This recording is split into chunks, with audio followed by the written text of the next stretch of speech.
الشيطان الرجيم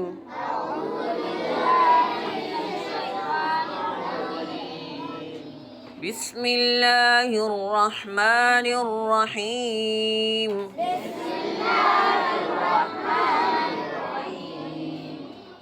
والنازعات غرقا والنازعات غرقا। अगर कोई पढ़े वन्नाज़िआत गर्क सही है, कोई पढ़ेगा वन्नाज़िआत गर्कन। अब क्या करना है, जहाँ पर दो ज़बर है क्या करना है, एक ख़त्म करनी है, एक पढ़नी है। और जब पढ़ेंगे तो थोड़ा सा उसको क्या करेंगे, खींचेंगे, तो ये हमारी गलती भी दुरुस्त हो जाएगी और आयत भी दुरुस्त हो जाएगी। आगे वन्नाशिताति नश्ता,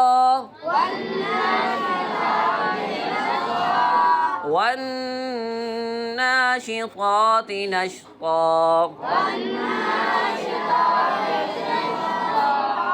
वस्साबिहाति सबहा, वस्साबिहाति सबहा,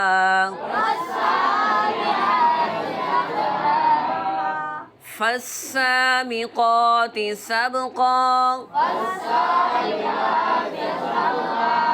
फस्साबिक़ाति सबक़ा, फल्मुदब्बिराति अम्रा, फल्मुदब्बिराति अम्रा, यौम तर्जुफु राजिफा, यौम तर्जुफु राजिफा, तत्बउहा रादिफा, तत्बउहा रादिफा, क़ुलूबुन यौमइज़िन वाजिफ़ा,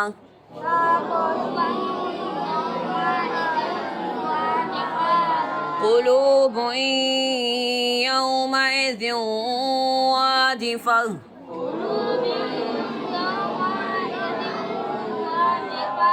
अबसारुहा ख़ाशिआ, अबसारुहा ख़ाशिआ, यक़ूलून अइन्ना लमरदूदून फ़िल हाफ़िरा,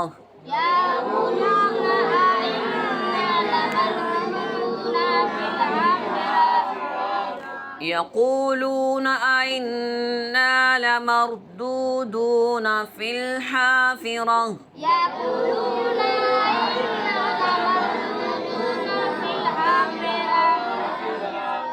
अइज़ा कुन्ना इज़ामन नख़िरा,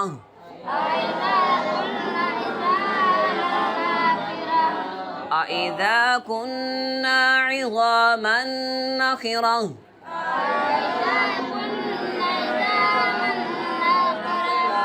अच्छा, अब जो मैंने आखिर में आयतें पढ़ी हैं सब पर हा आ रही है। क्या आ रही है? आखिरा। इसी तरह जो है फिल हाफिरा। अब हा जो हमने अभी आयत पढ़ी है इसके ऊपर दो ज़बर है। अगर कोई इस तरह पढ़े आइज़ा कुन्ना इज़ामन नाखिराता, सही है। अगर कोई पढ़े आइज़ा कुन्ना इज़ामन नाखिरतन, सही है। अगर कोई आइज़ा कुन्ना इज़ामन नाखिरा, अब क्या है, अब सही है। अब हमने हा पर जो है कुछ भी होगा, ज़बर होगी, ज़ेर होगी, दो ज़ेर होंगे, सबको हमने क्या करना है, ख़त्म करना है। इसके अलावा और कोई हर्फ पर होगी, दो ज़बर होंगी, तो उनमें से फिर एक ज़बर पढ़ेंगे। ये ना हो कि आप पढ़ें कि दो ता हो, हा के ऊपर आप एक ता पढ़ें, यहाँ पर नहीं पढ़नी। इसके अलावा यानी ता के अलावा और किसी भी हर्फ के ऊपर गोल ता होगी, वहाँ पर हम क्या करेंगे, ख़त्म करेंगे। लेकिन इसके अलावा और कोई हर्फ होगा تو وہاں پر اگر 2 زبر ہوں گی تو ہم 1 زبر پڑھیں گے، باقی 2 زیر جہاں پر کسی بھی حرف پر ہوں گی ان کو کیا کرنا ہے، ہم نے ختم کرنا ہے، 2 پیش کو بھی ختم کرنا ہے، زیر کو، زبر کو، سب کو، جہاں پر آیت ختم ہوگی وہاں پر کیا کرنا ہے، سب کو ختم کرنا ہے۔ تو اس طرح ہم نے ختم کر کے اس طرح خوبصورتی کے ساتھ قرآن پاک پڑھنا ہے۔ کوشش کریں ان تمام باتوں